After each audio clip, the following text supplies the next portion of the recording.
Welcome to a kind of new thing we're doing here at BG Packs. On my Instagram page, I would just do rants regarding the Buffalo Bills because that's my team. And I thought to myself, we're kind of a sports commentary-ish type of channel. Primarily, we do collectibles, but there's really no reason why we can't talk sports as well. So I was thinking about doing this for a while, but the truth is I really didn't know how to introduce it or what sort of event would cause that to happen. And then this happened. So I feel like today is a great day to get started. And for those that haven't seen my Bills rants, I am truly honored that a bunch of people, when this news broke today, reached out to me and said, "Hey, I can't wait to hear what your response is to this." So thank you for thinking of me, and you're going to get it. Don't worry, because I have some thoughts. When I woke up this morning, this was not the news that I expected. This was not my bingo card. Okay. I did not think that Joe Brady would be promoted to head coach. And we're going to get into the reasons why. And I've got reasons why. Okay. And they're not just, I'm mad. My guy didn't get hired. Okay. They're actual reasons why. But before we get into all of that, I think we just got to recap for a lot of folks that may be seeing this for the first time or maybe hearing me for the first time. I kind of first started chirping up after the Denver game, right? Josh played a bad game. It didn't work out, right? We still had an opportunity to win that game at the end. Super sketchy call. Whether you agree with it, disagree with it, it's hard to win in the playoffs when you turn the ball over 4 times, but it's also hard to win in the playoffs when you have no receivers. But whatever the case may be, we lose that game. And right after the game, Sean McDermott's fired. Not right after, the next day. Monday. It was 2 days later. And I got to tell you, I don't hate the move. There's a lot of people in Buffalo that disagree with that. I kind of just stick by the statistic that I've been talking about, which is that if within the first 5 years, a head coach and quarterback don't win a Super Bowl, it never happens. And we were on year 9 with Sean. Okay. So I get it. If the team wants to fire their head coach, I get it. I was a little surprised that Brandon Beane was also not let go. I think that a large focus or a large portion of the team's problems going into the playoffs was his inability to team build and acquire talent, whether it be through free agency or trades. And I won't go through, the 3 strikes that I went through with him, but I was surprised to see that he still had a job, let alone that he was promoted.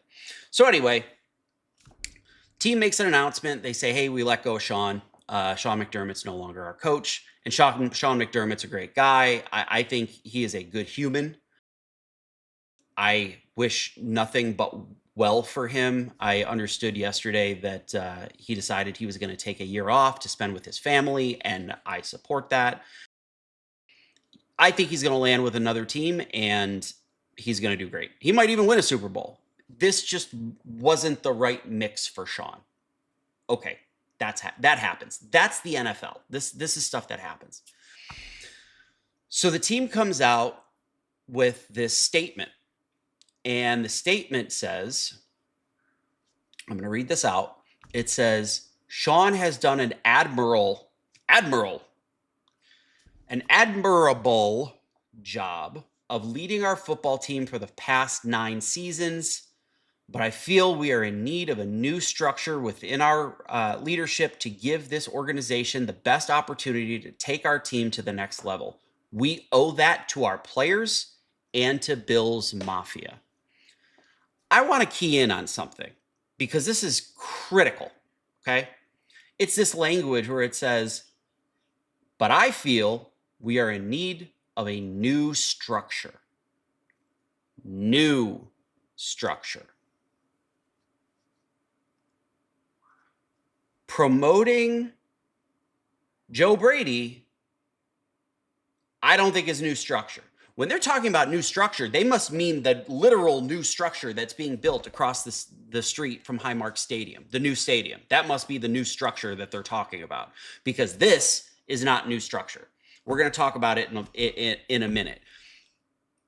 And so whether this decision works out or it doesn't work out, I want it to work out. I want to be very clear about this, okay? I'm not one of these fans that's mad no matter what. And I will gladly take back whatever ill I say of Joe Brady if he wins a Super Bowl. But there's some issues, okay? Before this happens, and after they announce that Sean is no longer the head coach, and they have that disastrous press conference, disastrous. There's a reason why we don't let Terry talk to the press. It's disastrous. They say at the end of the press conference, all right, well, the search is on. We're going to find a new head coach, the best head coach that we can get for Josh Allen, for the team. And we're going to leave no stone unturned. And a member of the press specifically asked Terry Pegula, is this Super Bowl or bust? Do you expect whoever you bring in to win a Super Bowl immediately? And Terry said, no. We just expect that he's going to do his best job. Okay. So then they launch this search, and they go from the hills to the sea, right? They talk to a bunch of different people, and we're going to go through every single one of them, and I'm not going to talk in detail about every single one. But they talk to a lot of people, a lot of different people too, okay? They had a big group. they had a wide, broad range, okay? Let's look. Of course, they interviewed Joe Brady. They interviewed Brian Daboll, former head coach of the New York Giants and former Bills offensive coordinator. Okay, him and Josh have a past relationship. Colts defensive coordinator Lou Anarumo, Miami Dolphins head coach Mike McDaniel. He ended up backing out of the interview before ever doing the interview. But I have to say, as an aside, like, whose idea was this? I mean, Mike McDaniel drove around Miami, found Bills fans after the game where Miami beat the Buffalo Bills badly and trolled them. And it was like captured on social media. And then he gave kind of a schwarmy press conference, like, maybe it was me, who knows? She, right? Like, and then they thought, oh yeah, we should make this guy our head coach. Wacky. Okay. Anyway, Phillip Rivers, former Chargers quarterback and never coach. Phillip Rivers. I shouldn't say never. He has never coached at a collegiate or professional level. He is the coach of his son's high school football team. So is that. But I got to give it to Phil. You know, he came in, he did the interview, and he took himself out. He said, look, I'm not ready for this. Now, if they had brought him in and said, hey, we've got Phillip Rivers to be our quarterback's coach, we could have a conversation about that. Some may agree, some may disagree, but that's far more reasonable than considering him for your head coach. Okay. So anyway, that didn't work out. They interviewed Anthony Lynn from the Commanders. They interviewed Anthony Weaver from the Dolphins, their defensive coordinator. They interviewed Grant Udinsky. I liked Grant. I thought that he had some potential. Okay. Same thing with Davis Webb.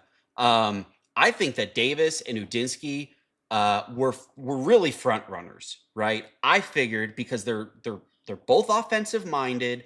I did not think that we were going to get a defensive minded coach to replace Sean, who was a defensive minded coach. I did not see that happening as far as a McDermott replacement.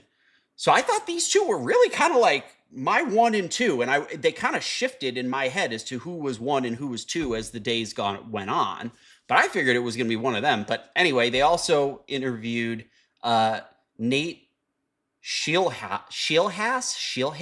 I'm not even sure how to say his name. Passing game coordinator from the Rams. I don't know much about him. He was kind of a late entry. But in my mind, it was up between three, right? It was between Udinsky, it was between Davis Webb, and it was between Brian Dable. Okay. It was also, I thought the front runner was Clint Kubiak, but candidly, we just didn't have the time to wait for him to be in the Super Bowl. It's kind of unfortunate in that regard because I thought Kubiak was an easy number one in my mind. It turned out to be Udinsky and Webb later because they were available. But what was happening, and I don't fault anybody for this, was that a bunch of other teams needed head coaches and coaching staff. And if you wait for Kubiak and it doesn't work out, everyone's off the board, right? So I don't fault the Bills for making a quick decision, okay? But I am really confused and perplexed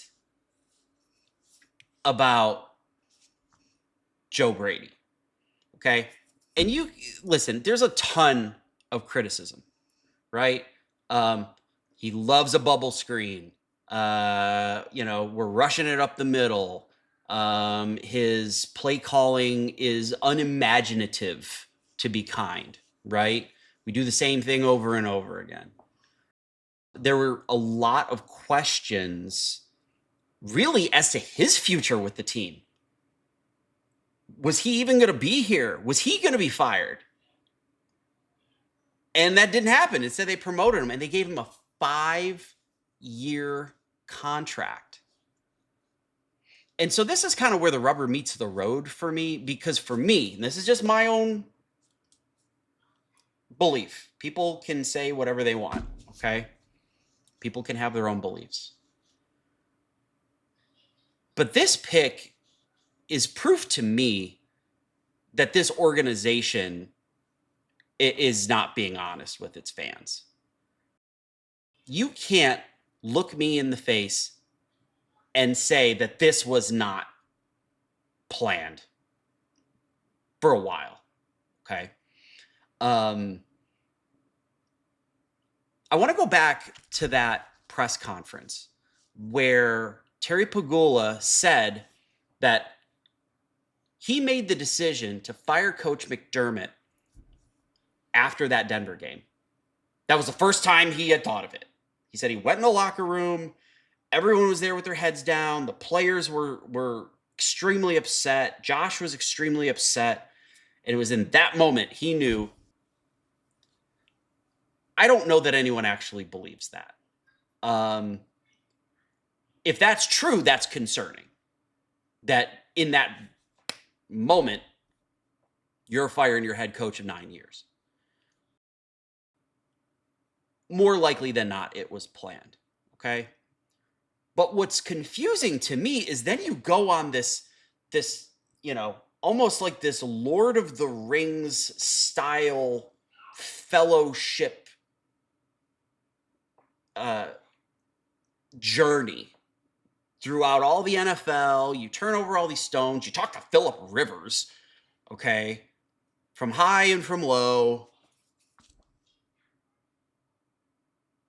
And you just stick with Brady. That doesn't make sense to me for a few reasons. First of all, like I already said, I thought that the play calling was unimaginative to begin with. Maybe that was McDermott holding him back. Maybe it's not. I don't know. I'm not in that building, okay? I don't know that dynamic. But you really didn't see anything in any other candidate, nothing that would even warrant a second interview. There wasn't one second interview. They went down the list. They interviewed 10. I counted them, 10 potential candidates for head coach. Well, actually 9 if you take out McDaniel. He didn't actually interview. That's a lot of people. And you mean to tell me that in all of those candidates, you didn't see in any of them, a spark of interest? And that's hard to believe. Now, one of the things that has been widely reported about this position is that Josh Allen has been participating heavily in these interviews. Now, people have their thoughts on that, right? I've heard certain analysts and podcasters saying it's good to have him in there. I've heard others saying, this is putting the cart before the horse. You don't want a comfort pick. You need someone that's going to push Josh and take him to that next level, because if you're going to win a Super Bowl, that's how you're going to do it.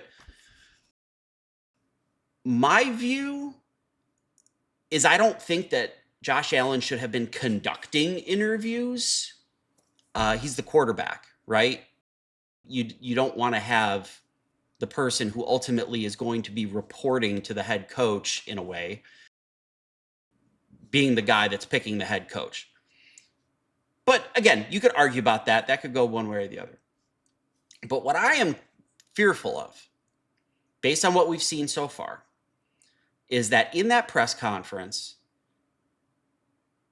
directly and indirectly, Terry Pegula and Brandon Beane threw Sean McDermott under the bus when things did not go well, right? The Keon Coleman comment. Terry Pegula jumping in, saying, hey, that was Sean's pick. That was his idea.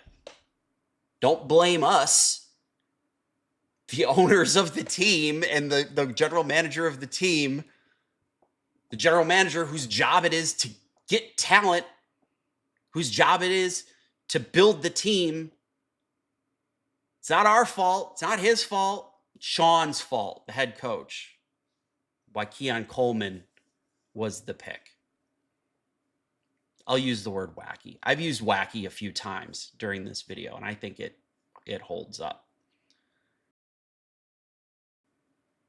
My fear is that they're going to do that to Josh. If this doesn't work out, they're going to say, hey, Josh was in on those interviews. He was the one that wanted Joe promoted.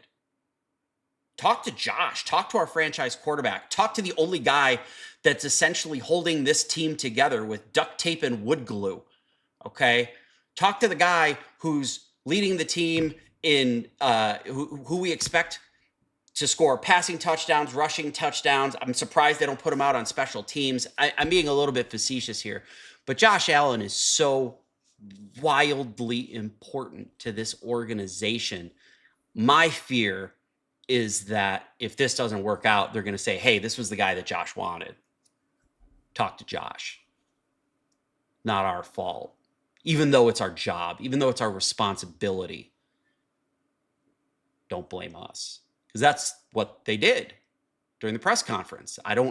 That's not even speculation. We saw that play out in front of our own eyes. Those are facts. I talk a lot about inconvenient truths, right? That's an inconvenient truth. We don't like to believe that the owner of the organization of a nearly $6 billion sports franchise went on television and threw his head coach and number one draft pick under the bus. It's a bad look. That's a bad look. Okay? And now, yet another contradiction in the form of this team statement saying and promising new structure. That's the same guy. New structure. Same guy. They're just not. One or two things is happening, okay? Because I want to give a little bit of grace to this organization, the leadership of this organization. Either they really don't have their stuff together. They're really, I don't know if they have a PR person. You would think that they would. Either that's not happening, so there's a problem there, or they genuinely are not telling us things and they expect that we believe it. That's kind of the wildest part about all of this is that these statements are coming out with a straight face as though we're supposed to believe these things. And that's the part in my mind that's most concerning. Because now I don't know what information that's coming out of One Bill's drive is accurate. I don't know if we're being told all of the information. We're more than likely not. More than likely we're not. Okay? And then it comes down to this argument of, as a fan, are you entitled to all of the information? Some may argue we're not. We're just spectators in a spectator sport. This is a private corporation. They don't owe us an explanation if they don't want to. But I'll tell you, people in Western New York know how important this organization is to this community. They know how important Josh Allen is to this community. And we look to the Buffalo Bills as, like our heart and soul in a lot of different ways. So do they owe us all of the information that they have? No. But they know we expect it.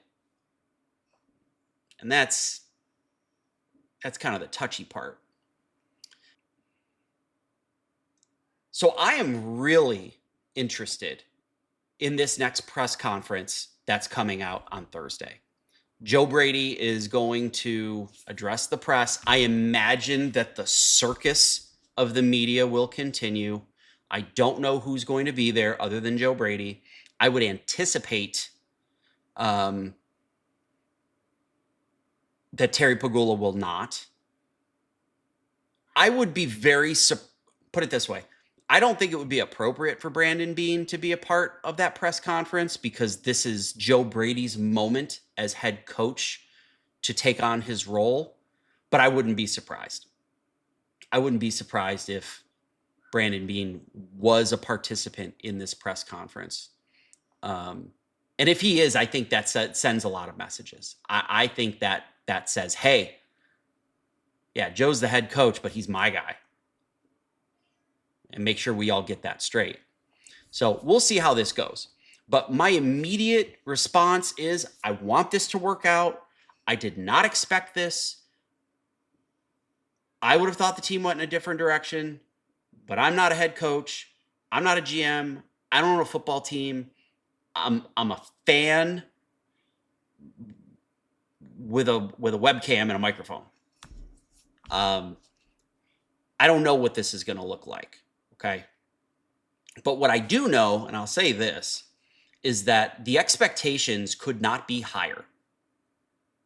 And if this does not work out, people in Western New York and across the country are going to be very upset. This has the feeling of trading the number 1 pick for Xavier Worthy to the Chiefs all over again. It has that feeling to me. I was hoping for a Shanahan-Elway situation, right? Elway was a quarterback for 9 seasons before, I believe it was Dan Reeves was his coach, couldn't get it done. Mike Shanahan comes in, coaches Elway, and they win 2 Super Bowls together. I was hoping for that. I think a lot of people were hoping for that. But now we're going to see if Joe Brady is Mike Shanahan. So anyway, go Bills. We'll see you on the next one. And I'm going to try to keep these rants coming as long as people want to listen to them. Have a great night. See you on the next one.